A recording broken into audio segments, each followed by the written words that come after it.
But on the flip side of it, I'm going to say that riding good mares has only come with supply and demand. Mm-hmm. Because we need more supply and they're in demand.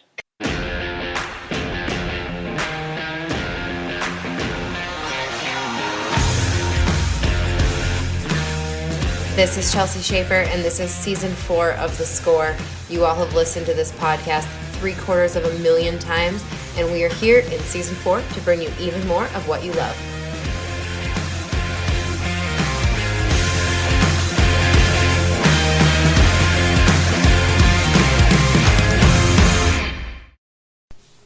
Hey everyone, welcome to part 2 of our series on the rope horse market. If you haven't listened to part 1 yet, maybe stop what you're doing, scroll back through your podcast feed, and find it first. So part 1 was a masterclass with the likes of Trevor Brazil, Steve Friskup, Jan Parker, and Mark Smith. We talked about how the forces of supply and demand are driving up the prices of good rope horses and making a trainer's job even harder. So in part 2, we continue that conversation with more trainers from the futurity world, including J.D. Yates, who won the first 2 American Rope Horse Futurity Association world titles on the head side, Burt McGill, who trains horses for the futurity as well as NFR head horses, Larry D. Guy, who sells top-tier horses and prospects in Abilene, Texas, and Dean Tufton, the original sponsor and partner for the American Rope Horse Futurity Association's World Championships, who's gained insights from his years and years in the breeding business as one of the leading producers in the country.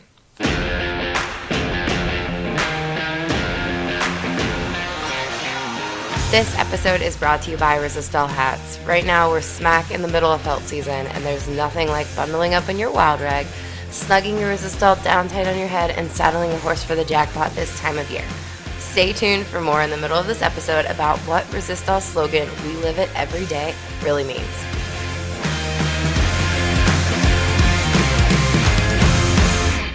To start this episode off, Colorado's J.D. Yates has built his career on the backs of great horses, but his program hasn't had any secrets, just grit, an eye for a good horse, and a whole lot of hard work. So his perspective on the supply and demand problem is one that centers around horses he makes for his customers, which is a little bit different from other folks we've talked to. Hello. Hey, JD, what are you doing? Oh, just got done cleaning pens. What are you doing? Oh, just sitting down at my computer to work. We have the week of Christmas off, so it's a good time to work and catch up on things so nobody's bothering me. Yeah. Are you in Arizona, or are you in or in Colorado, or where are you? Oh, Colorado. Nice. Gotcha. Well, hey, I'm working on a podcast on the horse market, and I wanted to pick your brain about how things are going right now in the market. Do you have time? Sure. Cool. Well, so I want to focus on 2021 and what people can expect, but to do that, I feel like I have to talk about what's been going on in the horse market. How has the rope horse market been from your perspective compared to other years as of late in 2020, I guess? Well, I personally don't think the market has been as good this year. I mean, there's been some horses sell high, but there's been nowhere to go rope. Mm-hmm. In Arizona this winter, so there hadn't been as many people, I would say, in the market for a horse. Mm-hmm. But, the horse sales that I've seen and that I've been a part of are very, very, very high. And from my perspective, because it's there's not a lot of places to go to do, and people are getting back into the horse industry and want them to play with, want them to ride, and wanting to get ready to go somewhere when it does open up. Mm-hmm. So I see that, and because of supply and demand, the supply is so far down from the registry Mm-hmm. in AQHA in the last few years that the demand is about to outrise the supply, and that's the main reason that horses are dropping so much. Yeah, so are breeders not? You're saying breeders aren't keeping up with the demand at the moment?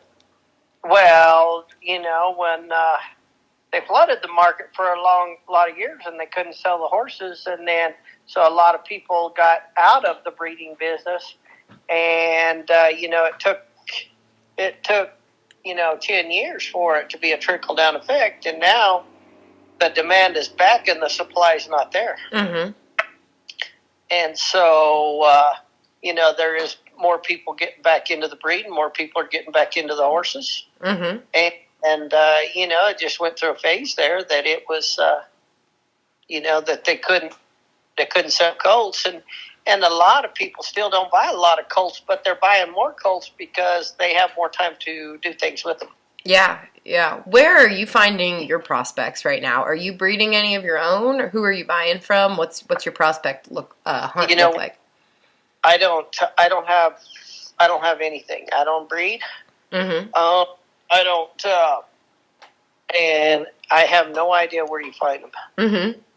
And I have no idea. I mean, you just go and you go and you go, and you just always keep your eyes open. If you see one you like, you go ask about him, and he might be for sale and might not. Mm-hmm.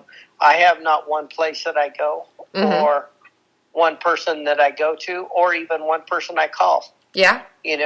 I did that. I bought him over the video and over the phone, and of course, I guess it's not worked very good for me. I'll put it that way. No, I mean, I would say it's worked decent for you. You've won a little bit. Yep, not buying the horses over the video. I gotcha. Mm-hmm. You see what I'm saying? Yep. It's like, I pretty much got to see them before I'll pull the trigger anymore, just because it's not worked very good. Everybody's like, and people that's called me to buy horses send me a video. Mm-hmm. Well, in reality, honey, I can run 100 steers on a horse, and I can take a burro, and I'm going to make 2 out of 100 runs, make that horse look like $1 million. Mm-hmm. And, I just don't trust the video game at all. Mm-hmm. And I won't send one. I won't send a video. I mean, I'll just keep the horse. Mm-hmm. Mm-hmm. I just don't want to be that person that, JD can rope on him, and they get him, and they can't rope on him. Mm-hmm. They got to come ride him, come look at him. I just won't do that. Mm-hmm. And now I think a lot of people do, and that's fine. I'm all more power to them, right? Mm-hmm. I mean, if getting the deal done, I'm good with that. But personally, I got to have my eyes on them, and I want them to have their eyes on mine when they come to look at them. I gotcha. Now, how much has the new incentives with like the Ruby Buckle and the Pink Buckle and the Royal Crown and then Dean Tufton's incentive at the Rope Horse for Charity, how much are incentives playing a role in the market right now? I don't know, because it's not, it's not affected my horse buying at this point. It's not, but I see where it possibly could in the future, Mm-hmm. Affect the horse buying aspect of buying one. Mm-hmm. Like I said, I've not, it's, it is a nice incentive Mm-hmm.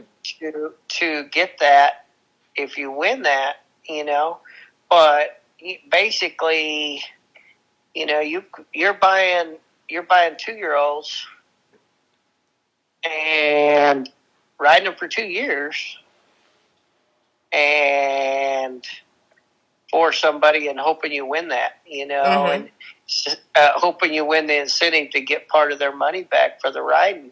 And man, I'm still buying the individual Mm-hmm. that I can go, that I think's a winner. Mm-hmm. I'm not letting the incentive dictate to me whether I buy a horse or not. Mm-hmm. Does that make sense? Yep, that makes good sense. What percentage of your clientele is open level roper versus a recreational roper? I'm going to say that 80% of my barn, Mm-hmm. maybe 90% of my barn, are for elite and under. Mm-hmm. Gotcha. So they're more recreational ropers. But I will tell you this: they love to show their horses. They like nice horses. Mm-hmm. They like to have horses that are very highly respectable. Mm-hmm. And they're businessmen. They have to work, and occasionally they get time off on a weekend to come practice and ride, and have their horses go forward. Mm-hmm. And so I'm going to say that, although it is a passion to them, I'm going to say that most of my people are recreational ropers. Mm-hmm. Now, what about mares? Are mares, I mean, you've always had good mares in your program, right? Are they, because horses are harder to come by, are more people gravitating that way? I wouldn't think so. I don't know that, hon. Mm-hmm. But it's always been a myth of the roper, quote, roper, team ropers, Mm-hmm. I say, that, a mare's just a bitch to haul, Mm-hmm. or she's in heat, or,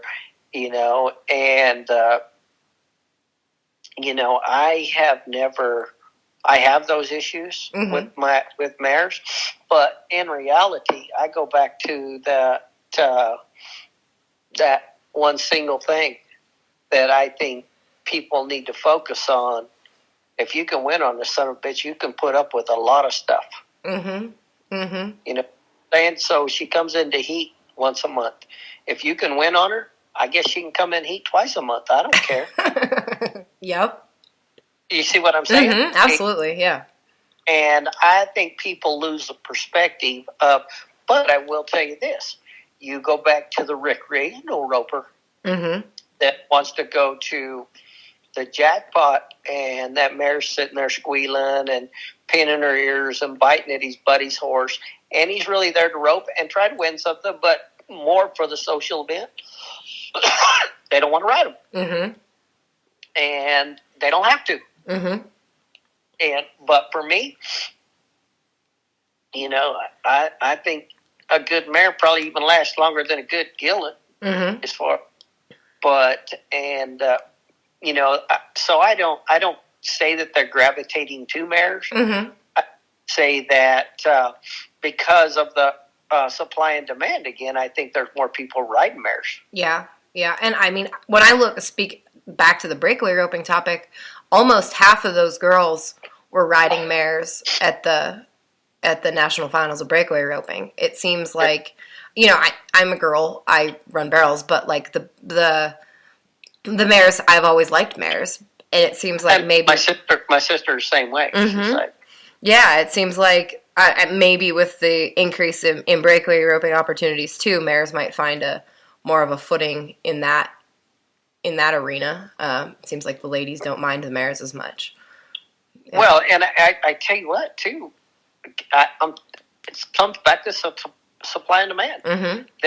They need more supply. Mm-hmm. And the demand's high, so that means you got to ride a good mare. You got to ride a good mare. Yeah. Yep. Absolutely. I mean, and who were always before there was enough Mm-hmm. that you could always use it for an excuse. Well, yeah, it's a nice mare, but I want a gelding. Mm-hmm. Now I got a guy in my barn from Kansas City that real nice guy, Mm-hmm. and shows and ropes and all that. He'd rather ride mares. Mm-hmm. He's like, oh, hell, we'll ride her and then breed her. If we raise a colt, fine. If not, we'll, Mm-hmm. He likes the mares, Mm-hmm. and which is good for me, Mm-hmm. But on the flip side of it, I'm going to say that riding good mares has only come with supply and demand, Mm-hmm. because we need more supply and they're in demand, Mm-hmm. and that's the only horses that are left. Yeah, absolutely. Now, there's not too many ropers that I can ask questions about the Brazilian market to, but you're one of them. Have you been selling any horses to Brazil lately? Has that been part of your program? I sent three great mares to Brazil in November. Mm-hmm. All was world champions. Mm-hmm. Really good mares, but that market's kind of got pretty quiet. It's pretty, the value of the dollar, depending on the exchange rate, is Mm-hmm. how they buy a lot of horses. but they're pretty shut down from COVID too. Mm-hmm. Now, I will tell you this: I don't see it. I don't see it happening in too long that they start shipping horses back to us. Really? And I mean, anybody that don't believe how good the horses are, Mm-hmm. and it's not all. There's damn sure a top, a middle, and a bottom. Mm-hmm. But that top end set of horses over there, they can compete over here on an everyday basis. That's cool. That's good to know. Because they've been very selective, right, about what they can get over, what crosses they can have over there. Is that correct? Or is that just with shipping? They have all kinds of government rules, too. Mm-hmm. I mean, either has to be a world champion or have to have earned over 50,000. Mm-hmm. And so, I mean, they have the government in Brazil has a set of rules that Mm-hmm. a horse to meet the standard before it can even go over there. Mm-hmm. And, like it used to be, if they wasn't 2 years old, you could ship anything there. Well, now they better have parent verification. Their parents earn so much money Mm-hmm. and to get to go before, too. I mean, they really tightened the market down there as far as how to shipping horses over. Mm-hmm. And you know what? If you'll go back and look, they've got a shit ton load of our good mares and studs over there. Mm-hmm. Yeah. And they bought and taken over there, and more power to them. They're wanting in the operation, and so they've got some damn nice horses over there. I can tell you that. Mm-hmm. Very good. That's awesome. Now, do you have any horses in any upcoming sales? Any of the Hirschbergers or the Tayo sale or anything like that? Nope. I put one horse in the World Show horse sale, Mm-hmm. and it sold really good. And that is the second horse sale I've ever been in Mm-hmm. in my entire life. Mm-hmm. And I had one in Hirschberger sale last year Mm-hmm. for this field tyranny, Mm-hmm. and I mean none of the horses were mine. Mm-hmm. They were horses, and then I put one in the World Show horse sale for a client, and the horse is so good and did good. But that's the only experience I've ever had with a horse sale. Gotcha. So, private treaty, if you want a horse from J.D. Yates, you better show up at his house in Pueblo and try it. Well, yeah, or wherever. I don't care where you ride it, but I ain't gonna send you a video or, And the key ticket to my deal is, I don't buy them to sell. Mm-hmm. I buy them with intentions that they're going to be good enough to keep, and we're going to ride, or one of my clients are going to ride, Mm-hmm. or Trey's going to ride, or my Mhm. dad's going to ride. I'm not buying a prospect to sell. Mm-hmm. I do make and sell. Very, very seldom do I ever do that. I mean, everybody's got their little niche in the horse industry. Mm-hmm. And, I've just not been very good at, I don't know if it's called horse trading or what, Mhm. but, it's not the gig that I'm accustomed to. I like to, if I see a nice horse and I buy it, I want to see what its potential maximum ability should be. Mm-hmm. And if I can find it. And, so that's how, when I buy horses, I'm not buying them basically to, if somebody calls me up and they tell me about a horse and I have one, and I say, well, yeah, I got this, I guess I'd sell him.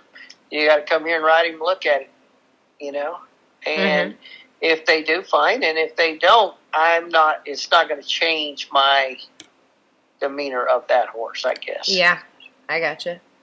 Now, one thing I was thinking while you were talking there is, how many of your customers are coming to you now saying, I want to get this horse ready for the futurity, or I want this horse for a futurity horse, versus, has the shift changed at all between getting ready for the AQHA shows? Is it the same thing? How has the futurity affected your business? I mean, still they want, at the end of the day, Chelsea, what people don't understand and is 90% of skip humans in the world Mm-hmm. can afford to buy the goddamn horse and can afford to ride him. And the last thing we want that man to do is get hurt. Mm-hmm. And so if I've got a horse and training for him, more than likely that 4-year-old is not going to fit him. Mm-hmm. Right? Yep. Mm-hmm. And so, yes, do I have some clients that'll let me buy whatever the hell I want to buy and show whatever the hell I want to do? Yes. Mm-hmm. But at the end of the day, somewhere down the road, they want to ride it. Yep. And from a trainer's aspect, which I've always been, Mm-hmm. is I better train a horse that man that's paid me for a couple of years to train him, that he can ride. Mm-hmm. And if it means I have to relinquish going to the futurity or buying an older horse, I have to do that because I get paid by the month. Yeah. And that's how I pay my bills. Mm-hmm. It's not that I'm banking on winning the futurity in Fort Worth in October. Mm-hmm. If I don't win it, what happens? I have now 10 months worth of bills. Mm-hmm. Okay, so yes, it is a very good thing to the industry. I think it's did the roping industry a lot of good, the fraternities, and I think it will continue doing it some good. I don't pattern my lifestyle around it, Mm-hmm. but I always want 3 or 4 good ones to go. Does that make sense? Yeah, because you're a horse trainer, so you have more hours in the day than other folks who, if they're focusing on that, that's all they can focus on, getting one ready for the futurity. But you have a little bit of time to ride a lot of horses, I suppose. Oh, yeah. Yeah. Absolutely, sir. Well, thank you for letting me pick your brain this morning, JD. All right, no worries, hon. No worries. Good to talk to you. Good to talk to you. Talk to you soon. Bye-bye. California's Burt McGill is in the heart of team roping every winter in Arizona, but his West Coast connection brings a different geographical perspective to the market. He gets his horses ready for the futurity each year, and he's always in the hunt for a good one. Plus, he's awesome to talk to, so enjoy this part. Well, hello there. I knew I could count on you to answer. What are you doing? I'm recording a podcast about the rope horse market, and I was flipping through my phone like, who might answer today on this Monday after Christmas that might be interested in talking to me? And you won the lottery, Bert. What are you doing? I got you. What do you want? So you're doing a deal on the market? Yeah, just on the rope horse market and like how it is for people kind of all over the country, trainers, breeders, people in the sale barns. What are you seeing as far as the rope horse market? I tell you what, I'm not really. I mean, I'm not seeing it a ton in the rope horse deal, but man, everything else, all the sales and everything is up, and nobody knows why. Yeah, and because originally I was nervous when because I was thinking that when before the election, I was like, man, Trump's got to win, because if not, everybody's going to be scared to death, and they're not going to have any money, and everybody's going to hold on to it and not spend that. Well, and it's opposites happen. It seems like I don't know. It's nobody knows why. I do know, like even at the cutting futurity sale was up. The reining futurity, their sale was up. These other sales like League of Legends, or like these specialty sales that are catering more to like the middle-aged or 50, 60-year-old woman, or like novice, recreational riders that want a pretty gelding. Man, they're bringing anywhere from 40 to 100,000. Yeah, it's and crazy. now you, like, on your end, you buy a lot of prospects and make rope horses. So how is the market affecting your prospect purchasing? Are you having to spend more on prospects? Oh yeah, they've gone up dramatically.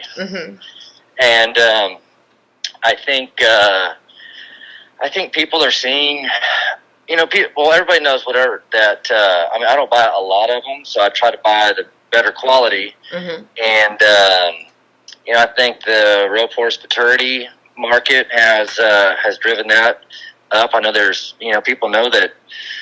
They're willing to spend more money because you can get it back, but also, just I think the paternity deal's drawn it has pushed the price up. And for me, I think it's there's not as many of them. They're extremely hard to find. Mm-hmm. I can find a lot of very average horses for 10, 15,000 or right around there. I mean, you can find them all day long, but the kind that I'm wanting, they're realistically, I mean, they're costing anywhere from 20 to 30, and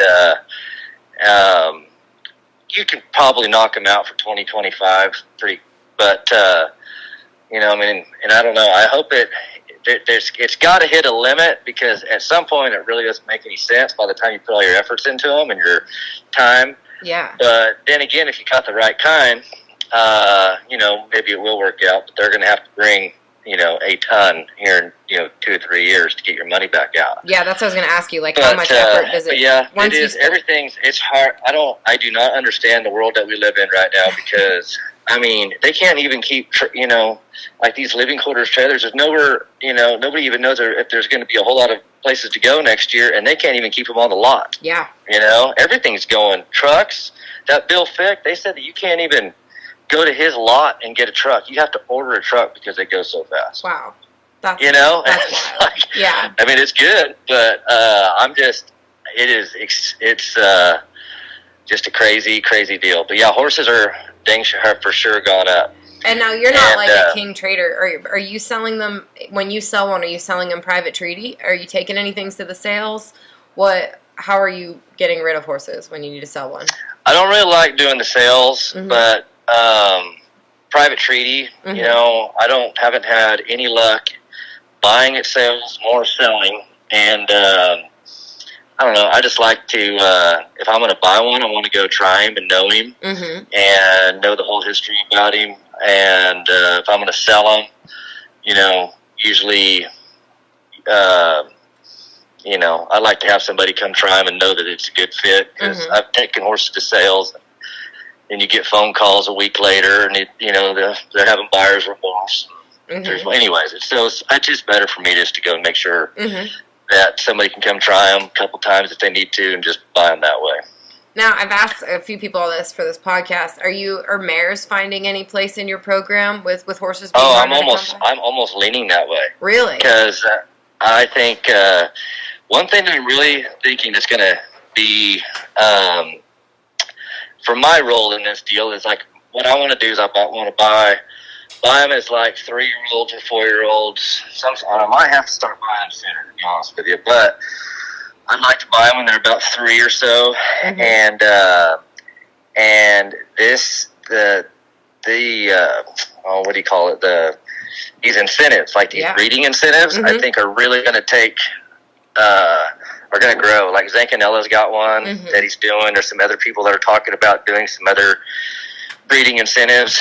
And so the hard part is trying to find it makes sense, because some of these, if your horse is enrolled in the right breeding incentive, well, he may not even win the fraternity, or he might just make the finals. But if it's the highest placing horse, you're going to get a big check at the end of it. So it kind of, I'm going to just target those, but I'm going to probably actively search for horses that that do have some kind of a incentive behind them. Yeah, I think that's smart. And, it just makes sense. I mean, they're doing it with the pink buckle, and that's gone crazy. Nowadays, it seems like this barrel horse deal, and these girls, that's all they want. They want pink buckle eligible colts. And I'm not saying it'll get that big with the roping, but I think it could be something worthwhile. Yeah, I think so too. You and I have talked about this enough. I have one. I have a pink buckle for the rope horse deal and the Royal Crown of Zanks. Like I've got one that I've got people riding for me. It seems like it makes you feel like as an owner, you can give it a try. Like, might as well. Like, I have one. Yeah. He's bred. Yeah, Like, no, I think so. and I'm busy. I can't. The mare deal is, I go back and forth. I've never had a problem with mares. It's just that it seemed like everybody else did. If you had a mare, people were not. Didn't want to buy them, or they were just kind of limited your way to sell them. But man, I don't know. I'm kind of thinking that with this whole breeding thing and everything, I don't know. I mean, I'm a lot more open to it than what I was. Yeah. And I've got several geldings here that are amazing and they look great on paper. But what happens? Thing is, you have a gelding that crippled himself. Well, he's a pasture ornament, you know. And the mares, they can have some value there. Mm-hmm. But I don't know. It's crazy. But yeah, no, there's a lot of really cool stuff happening with the rope horse deal. I'm going to be really interested to see what like Hirschbergers or Ty Yost sales do. That'll be pretty interesting. And that's the other thing too. I mean, hell, Ty Yost everybody was wondering if anybody was going to go to Arizona, and he has a truck open, and he has 1,500 teams, and then the following day they have a 10.5 rope at Dynamite, and you get 600. Mm-hmm. Record numbers. Yep, it's crazy, and I think, and like I feel that I've noticed people advertising horses for these sales sooner and sooner, like earlier and earlier and earlier. Like Trevor and Miles have that one that's going to be in Ty's sale that I think I saw the first ad for it, like long before the sale was closed. I mean, people. Well, that's a big part of it too. And like these sales, if I was better on Facebook and the internet and all that, I would be maybe more out to do the sales. I think that I'm not saying the sales are bad at all. For what they're bringing, it's not. I mean, just kind of depends on your horse. I think if you have a horse that you believe in and he's a good general public type horse, I think that maybe sales are good to go put them into. But the people that are killing them there, it's the same people, and they put their work in, and they do videos, and I mean they start several months before the sale, and they've got them branding, whatever it is that they do on. They brand cows, they're gentle outside, rope on them, and they put all that on a video, and then they share it. Like Rody Wilson's doing a really good job of it right now. That mows on McKibben. The Turners, they know the market, and they do it well, and you don't hear of a ton of for them to have sustained their business model as long as all of those people that we're talking about have, like, they aren't selling junk. Like there seems to be they've made it sustainable, that's for sure. Whereas traders in the past got a bad reputation. These guys have all made it sustainable. I mean, and those guys, a lot of those guys that sell, a lot of them, they've if they do sell one, I've known several of them that have taken horses to sales and they got people to buy them, and it's not a good fit. Well, they deal with enough of them that they'll maybe take them back. We'll trade you out of this one and make it right with you or whatever. But yeah, I think, I think the whole internet deal. And I mean, I think that also, one thing I forgot to tell you, Rody Wilson, he took a horse over there to Clovis the other day, brought 30,000.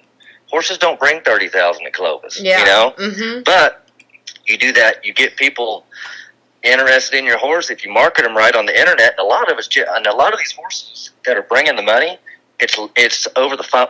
It's phone bids. People aren't even at the sale. I mean, a lot of them are just they're on the internet or on the phone just bidding on them. It just seems crazy to me not to be there and actually see one, just buy them sight unseen, just buy them off the video. But they're doing a lot of that. Well, thanks, Bert, for always being so dependable to answer your phone. Oh yeah, I know. I was actually working in the office working on a budget for Arizona for 2021, and so it didn't matter if anybody called. I told Megan, I got to go. I got to get out of here. I was wanting to do anything but that, but.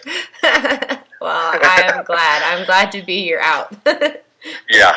Awesome. Thank you so much, Bert. Okay. Talk to you soon. Bye-bye. Resistol Hats has been our partners for decades, and the company has been a leader in the Western way of life even longer. Since 1927, actually, proudly handcrafting every hat right here in America. From the passionate hatters that started the company to the hardworking team working daily to produce the best quality hat a cowboy can wear, the folks at Resistol live and love the Western way of life. Not only do they respect cowboys and the Western way of life, they all live it too. That's why they say, we live it every day, and why they wear the hats they make. In spite of COVID-19, Resistol is still turning out hats and shipping all over the country. So get in your order and start to think spring with your straw order too. Visit Resistol.com. You can order there, found at many major Western retailers across the country. Alright, I called Larry D. Guy because quite a few ropers told me after episode 1 of this series that they wanted to hear her take on the market, since she sells so many good ones to open ropers and World Series ropers alike. And she's the one who made that bay horse named Greed that Trevor Brazile was high back on at the American Rope Horse Futurity Association's World Championship. She and I started our conversation talking about breakaway horses, so I actually cut that part out for part 3 of our series. So we're picking up in the middle of the interview. Now, shifting gears from the breakaway to the head horse market, what have you seen as far as the customers? What are the customers coming to you wanting right now? Well, it's two totally different things.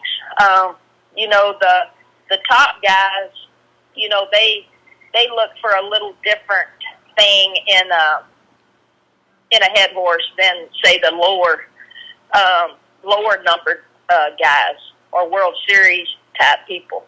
The World Series type people, they're not as particular on how they stand in the corner. They want the horse to run to the steer and rate, and give them time to swing a couple times before they rope. They don't care as much about the face. There's a couple different things with the open guys is, they want them to stay behind the bridle and score, till at least the shoulder around. They need a lot of speed. They need them moving through the corner. They need them to really finish in the face, be strong. There's just it's just a kind of totally different, it's a totally different, market there with those guys. The money's the same. Both sides will give a lot of money for a horse, but you got to have almost two different kinds of horses. The benefit for us is in the heading with that like that is, we have different sizes of horses, different I guess you would say ability in horses, but when you have two different markets to sell to, it's a great thing. So, I might be riding one horse. I have one horse, a little bay horse that I call Greed that Trevor showed, he could go either market, and then I have, some other ones that might just go to the World Series market, and then I got a bigger horse here that, really scores, really strong, really faces, that would be a little too much maybe for the World Series market that would go to the pro guys out there. Mm-hmm. As far as the futurity goes, you had Greed in it last year. Do you have any futurity horses for this year that you're planning on? Yeah, actually, Trevor and I have a couple, and I may enter Greed again. Are you going to show him this time, or are you going to let? Are you going to show him this time, or are you going to let Trevor try again? Man, I'm going to have to let him try again if he will. That was just not what you felt like was going to happen. Neither did he or anybody else, but that's just, part of it. But, he did an awesome job showing him all the way through. So it got a lot of interest, with him riding them. I mean, there's nobody I feel in the industry that's better than that guy. And you, with Greed, you've told me before, and you told me during the futurity that you don't think he will be for sale. You don't think it's in your plans to get rid of him. Is that still the case, and why?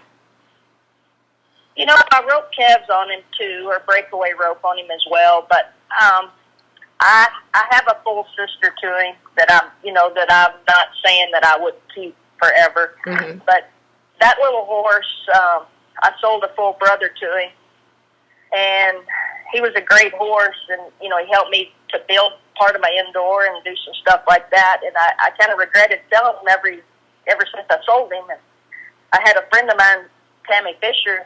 She said, "I can't believe you're selling that horse." And I'm like, "Man, you got to sell him for that." And she said, "That's just money. All you'll do is spend it. And you'll look up and not have that horse." And, she was right. So I don't want to get in that position again. I want to, I'm 50 years old this year, and if that's the head horse that I want and the horse that I want, I just feel that maybe I have that right now to keep a good one. And I've just kind of chose to keep him. I've turned down a lot of money that most people would think I was crazy for, but I really like that horse, and we have a pretty good bond, and I just kind of want to keep it. You can't ever say never, but I've turned down enough that if I probably was going to sell him in the future, I would have sold it. Yeah, I gotcha. Now, you've got your finger kind of on the pulse of the youth market. Are there enough people, like on both the breakaway side and the team roping side, are there enough good up-and-coming hands making horses right now? I think there's getting to be a few more here and there. I do. There's some ladies that rope really good that are training horses and selling some horses. Same with the guys. There's some, guys that rope really well. I know, Haven is selling a bunch of breakaway horses up in Montana. His Shelby Beaujolais is dang sure training some and selling some down here, and she's not the only one. There's a lot of these young ladies down here that are, getting better at it and training them and selling them. The only thing I worry about that is just, like I was saying, is it enough money in it for them? Mm-hmm. By the time you pay for them, and then ride them for a while, is there enough, I'm thinking and hoping that people are going to realize that they may have to start spending more for them. But until then, I don't know if there's enough money in it for them. Mm-hmm. Yeah. Now, if somebody wants to have a career in horse training like yours, you've pretty much paved your own way as far as making team roping horses. If somebody wants to be like you, what advice do you have for them? Don't be like me. That'd be my first thing. No, but just, I was actually talking to Hope Thompson about it, yesterday. If I was going to tell someone, hey, go ahead and try this and do it and all that, I would tell them to write down everything and look at it. Like, whether it's the Butte for $25 or $30 that you're buying the tube, to the show sheen that you're using on them. Like, write down things and see the literal cost that you are putting in these horses and how much you're making at the end on these horses. Mm-hmm. And that way, that would kind of give you a realistic idea of how profitable or not that it is. So that would kind of be what I would do, is just, dang sure know what you're putting in and what you're getting out of it. Yeah, and now a lot of people, you have a circle of clients who buy horses from you, and a lot of those come from roping lessons, or, just friendships you've made in the industry. If somebody that's listening wants to talk to you about horses, or wants, is in the market and says, okay, I want the best, so I'm going to call Larry D., what's the best way to get a hold of you? I have a Facebook page. I have Instagram. I have a business number here at the house. I'm pretty easy. I'm pretty easy to find, and just give me a call or give me shoot me a message. I'm a little slow on typing, so give me a minute to write you back, but I'll always get back to you and give you whatever information you need to know. Perfect. Well, that is what I needed this morning, LD. Well, thanks for calling. I appreciate it. And tell whoever suggested that I do this that I'm kind of and all or appreciate what that they value my opinion. Absolutely. Absolutely. Thank you, ma'am. Talk to you soon. Thank you. All right. Bye. All right, we are rounding out this episode with a conversation with Dean Tufton. As I tell him at the start of this interview, he is also someone that my other guests on this podcast suggested I speak with. He raced some of the great horses that J.D. Yates did so much of his winning on, but you'll hear him tell me, too, that he doesn't think he's cut out to be an expert on this subject. But as you get into this interview, you'll realize that in his humility, he drastically underestimated his usefulness to this conversation. In particular, he's got a broad-based understanding of what it takes to build a breeding program that creates the Horses of the Year, AQHA, and Futurity World Champions, and Killer World Series to team roping horses. Enjoy! How can I help you? I don't know how I can help you. I'm probably the worst guy in the world. That's not true. Like, almost everybody that I've talked to for this podcast has already said, did you talk to Dean Tufton about it? And I was like, well, I've been trying to get a hold of him, but he always gets back to me, so I'm not worried about it. Right on. So, no, we're doing a podcast, just kind of a really big picture, 40,000-foot view of the horse market, and then diving into some certain segments as far as the rope horse market goes. So... Yeah. I wondered if... Well, you're doing a great job of that, by the way. I mean, every aspect that I see. And I'm probably not the best guy to ask because I'm slightly removed from the industry at times. Just with everything else that we've had going on the last year, I haven't really focused as much on it as I probably should. Like I'll read every third team roping journal, maybe. Hey, that's what I mean? I won't hold grudges. I'm kind of guilty, but so I don't know how I can help you because my perspective might be a little bit limited, actually. Well, yeah, one of the things that I'm talking to people about is the incentives, and you have kind of dove in on the incentive front. Is that something? Yeah. Can you tell me why you wanted to do that, and what direction you see that going? Yeah.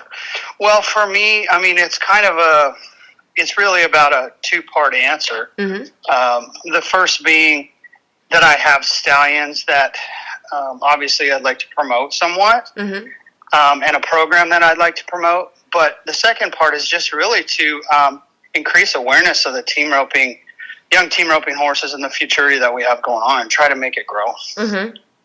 Yeah. That's probably the most important aspect. And one thing that a lot of people, you said you have stallions, and that's obviously a big part of what I wanted to talk to you about. A lot of the guys that I've talked to, I've talked to some of the top horsemen and sale folk in the industry for this podcast. They've been talking about the absolute supply and demand problem that the team roping industry has right now. Did you get involved in breeding to try to remedy that? Tell me about why you wanted to be involved on the breeding side, because there's such a shortage of folks who are.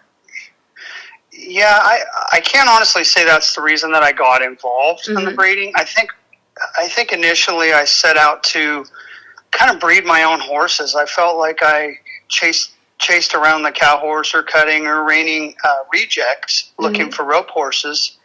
And I reached a point where I was like, well, hold it. If they're a reject, there's a reason they're a reject, whether it's maybe a training aspect or a genetic that doesn't fit or whatever it is, or maybe the horse just isn't a great horse, and we're trying to pigeonhole them a little bit. So I kind of started out saying, hey, what if we start from scratch? If we're going to bake a cake, instead of using someone else's flour and someone else's sugar, let's use our own and try to make the best batch that we can and then train them the best that we can and see what we can build. And that's really how I started. And the stallions, so it's always a progression. You're always changing. You're always making mistakes. Sometimes getting lucky and hitting a base hit or second, hitting one to second or third. But really, my first stallion was it was the embryo brother to Patrick Smith's horse, and he was a horse called He's a Dunlena that I bought from the Adams boys while I was going to while I was preparing for the NFR in 2007, because I wanted to pivot to breeding horses, and I saw that young stud, and I loved pieces of him. It wasn't so much his genetic as it was him as an individual. I loved his look. I loved the way his neck tied out. He had a little narrower chest, so that could, meant he was probably going to be a little smoother and can turn around a little bit, but he liked to drag his butt.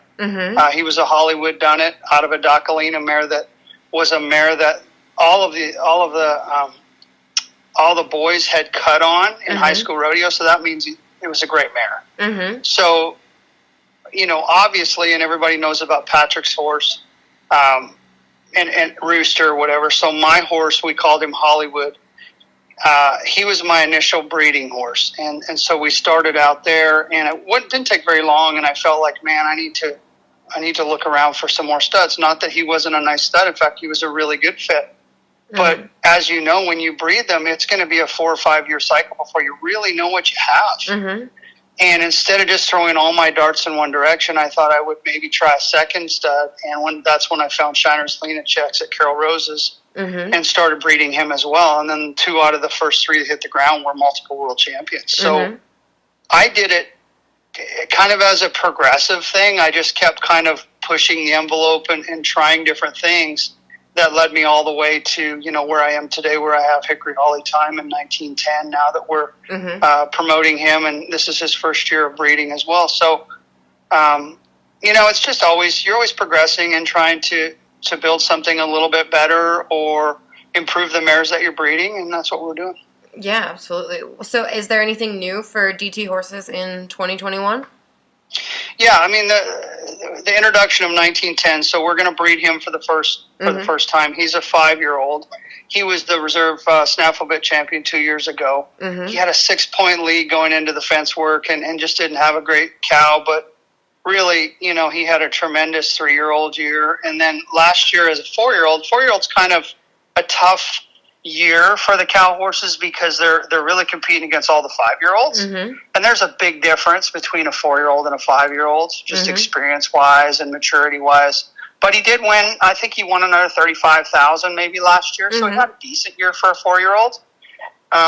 So he's up around 150,000 1 in 2 years, and we feel like, and he's out of my very best mare, which is Little Miss Shiny Check. She's a full sister of Shiner's Lena Checks, and so I'd like to introduce him at a little lower price point than Hickory Holly Time. There's a lot of people that call me and, I just can't afford, to breed to Hickory Holly Time, but we really love him and blah, blah, blah. And I thought, well, this is an opportunity for some of those people maybe to breed to one of his babies, a junior stallion and introduce him. So that's new for 2021. That'll be awesome. And then are you continuing the incentive still for the rope horse maturity? Yeah.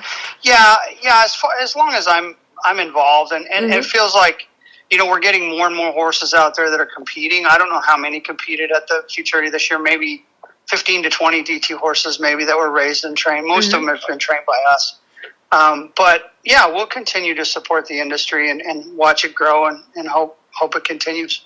Yeah, it seems like the Futurity, I couldn't believe how outstanding it was this year. I had chills watching those short rounds. It was just unbelievable what it's doing. It seems like I mean, unfortunately I wasn't there in person, but I definitely watched the short rounds and watched a lot of the healing. I was busy the day of the heading, so I kind of peeked it a little bit. But I mean, you start off with better horses every year. They've gotten better, more of them. I think people really got their horses more prepared this year with the COVID year. They were home working on their colts, and it was easy to see the results of that. But then the quality of the guys. So all of a sudden you have these super ropers, these, Wesley Thorpes and Trevor Brazils that showed up and not only just showed up and jumped on some horses, but they've prepared them. They're ready. Yeah. And I think that was something that was real evident quickly is how much better prepared these guys were for this thing. And it showed. The short round and the healing was fantastic. And, I'm sure the heading was equal, but the healing really stood out to me because that's kind of where we spend a lot of our times on the hill horses. I thought it was just fantastic. Yeah, absolutely. And for this segment of the podcast, we're getting ready to have our breeder's guide for 2021, which I'm always so excited about. I thought it was really fun that we did that last year, and ready to do it again this year. But what advice would you give for somebody wanting to start a breeding program of their own? Or maybe they haven't one nice mare that they roped on at the World Series finale. What advice do you have for people that might want to get into the game? My advice, it's a lot of fun to breed. It's a lot of work and it's a long process. Mm-hmm. And it takes patience. You can start off with a great mare is what you're going to need. I think you need a great mare more than you need a great stallion. Carol Rose told me years ago, to promote a stallion, it's $1 million, Dean. And I was like, nah, she's crazy. It can't be that much. Mm-hmm. Well, honestly, at the cow horse level and to really promote a horse, it's at least $1 million. Mm-hmm. It was probably $1 million 10 years ago. Mm-hmm. It takes a lot to promote these stallions. So you have multiple stallions in the cow horse industry, in the reining industry, and the cutting industry that you can breed to, as well as some great rope horse stallions that you can breed to as well. So, if you start out with one great mare and you breed her in different directions, as long as she was great and she has great disposition, great conformation, and the key to it is, did you ride her? What did she ride like? A lot of people want to start breeding horses that really they didn't ride. They're just mares and they want to breed them. And I would say I would hold off on that. I think it's key to breed the best mares that you can, mares that are proven, and that would be my first and foremost advice for anybody is really start out with a great mare, and then you can breed her multiple ways, and you'll probably get a nice product. Very good, sir. Thank you so much. Thank you for hanging in with me today and giving me some time. I appreciate it, Dean. No problem. Great to visit with you. Good to talk to you. Talk to you soon. Bye-bye. Thank you all so much for joining us on this episode of The Score Rope Horse Market Part 2. Part 3 is going to be on breakaway horses. We're so excited about that. There's a lot to talk about. I actually, if you listen back to these episodes, every one of these guests pretty much gave me their opinion on the breakaway rope horse market, and I'll talk to some other breakaway ropers too to get a little bit bigger perspective. It's going to be a good one. That comes in 2 weeks. If you haven't listened again to Part 1, go back and listen to Part 1. This is Part 2 you just finished. Thank you all so much for sticking with us. You're listening to these episodes the whole way through, which I hope that means you and your family are sitting in the pickup, going to a World Series, going to USTRC roping, and this is getting you pumped up to do your job when you get there. Thanks all so much. Have a great January, great rest of the year, and we'll talk to you soon.